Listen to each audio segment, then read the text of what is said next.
अच्छा जी, यहाँ मैं आपको फाइनल सेटलमेंट का एक प्रोसेस दिखा देता हूँ। उसके लिए आपको पेरोल में जाना है। पेरोल में आप जाएँगे तो यहाँ पे पेरोल के अंदर अब मेरे पास एक फाइनल सेटलमेंट का एक प्रोसेस है, ठीक है? फाइनल सेटलमेंट के प्रोसेस के अंदर अगेन वही जो हमारी लास्ट डिस्कशन हुई थी उसी के ऊपर रहते हुए हमने बनाया है।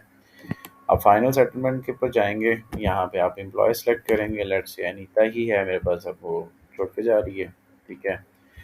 सैलरी पीरियड, क्योंकि फाइनल सेटलमेंट जब बन रही होगी तो उसी महीने की जो सैलरी भी है वो भी उसी के साथ क्लब हो रही होगी, ठीक है?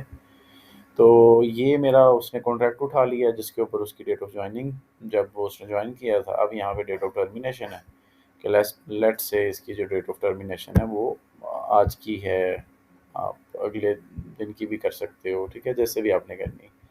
लेट्स फॉर एग्जांपल इसकी जो डेट ऑफ टर्मिनेशन है वो है 30th ऑफ अप्रैल, ठीक है, ये इसका डेट ऑफ टर्मिनेशन है। अच्छा, इसके बाद सिस्टम ने ऑटोमेटिकली ये देखेगा उसकी टोटल सर्विस बना दी कि 2 साल 3 महीने और 29 दिन इस बंदी ने आपके साथ काम किया है। अच्छा, यहाँ पे ओवर टाइम की एंट्री आ रही है, ये एज सच नहीं आनी चाहिए, ये ख़त्म हो जाएगी, इसको आप इग्नोर करें। यहाँ पे इसके उस महीने की जो अटेंडेंस की जो डिटेल है वो यहाँ पे आ जाएगी, ठीक है। अच्छा, यहाँ पे अदर इनपुट्स हैं जो कि आप खुद से कर सकते हो। इसका लोन है तो आप लोन की एंट्री यहाँ पे लिखोगे कि लोन कितना है, ठीक है। लेट्स फॉर एग्जांपल ये इसका लोन है। इसके बाद जी इसकी एडिशनल एडवांस सैलरी कोई ली हुई थी तो आप उसको कह दें कि ये इसकी एडवांस सैलरी है, ठीक है। नोटिस पीरियड की कोई डिडक्शन है तो आप डिडक्शन ऐड कर सकते हो। इसकी ग्रेजुइटी है तो ग्रेजुइटी भी क्योंकि आपने मैनुअल बनानी है। अगर इसकी लिव इन कैशमेंट है तो लिव इन कैशमेंट भी आपने उसी हिसाब से बनानी है, ठीक है। बट इसकी जो ये सारी चीज़ें हैं वो आप इसी तरीके से लेके चलोगे, ठीक है।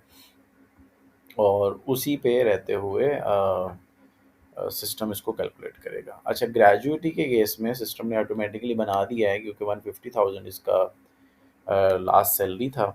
तो इसकी क्योंकि 2 साल की सैलरी ड्यू हो चुकी है, क्योंकि 2 साल 3 महीने और 20 दिन इसने काम किया है, तो इसकी 2 साल की सैलरी ड्यू हो गई है, तो उस हिसाब से ये 3 लाख इसका ग्रेजुइटी बन गया, ठीक है।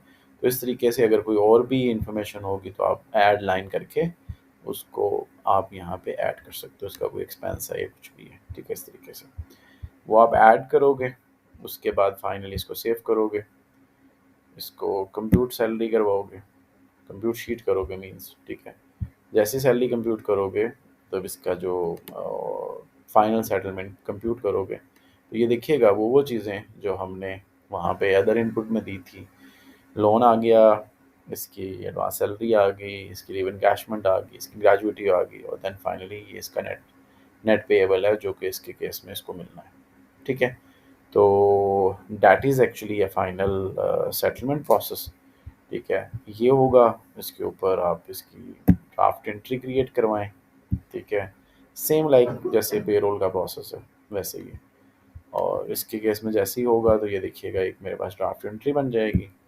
ड्राफ्ट एंट्री को भी मैं दोबारा दिखा देता हूँ। यहाँ पे भी अगेन कुछ ये वाली जो चीज़ें हैं ये ऑटोमेटिकली उसके उठ के आ जाएंगी। यहाँ पे वही जो कैश है, बट इस अकाउंट पे ना जाइएगा प्लीज़, ये अकाउंट डमी लगे हुए हैं, गलत लगे हुए हैं, आई नो गलत लगे हुए हैं, लेकिन आपको यहाँ पे मुझे बताना है कि कौन कौन से अकाउंट आपने सेलेक्ट करवाने, वो हम करवा देंगे। तो देन फाइनली आपकी सैलरी उस तरीके से मतलब आपका जो फाइनल सेटलमेंट है वो पोस्ट हो जाएगी, ठीक है।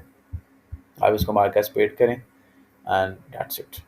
तो इस तरीके से आपका जो फाइनल सेटलमेंट का जो प्रोसेस है ये देखिएगा, आप जाके देख सकेंगे अपनी उसके अंदर फाइनल सेटलमेंट की विंडो में कि मॉड्यूल के अंदर कि आपके पास कौन कौन सी जो फाइनल सेटलमेंट है वो कंप्लीट हो चुकी हैं, ठीक है। किस किस बंदे ने कब कब सेटलमेंट की है, तो ये यहाँ पे आपके पास पूरी उसकी डिटेल आ रही होगी। अगर कुछ वेटिंग में है, मतलब जिसका पे नहीं हुआ, अभी फाइनल सेटलमेंट बन गई है, किसी ABC रीज़न की वजह से आप लोगों ने होल्ड किया हुआ है तो उसको उसकी वो होल्डिंग में चला जाएगा, बाकी अदरवाइज़ वो पे में चला जाएगा। तो ये है जी सारी चीज़ें जो अभी तक की मेरे पास नोट थी। तो इसको प्लीज़ आप देख लें। तो कुछ फर्दर कोई चीज़ होगी तो फिर हम डिस्कस कर लेंगे। Thank you.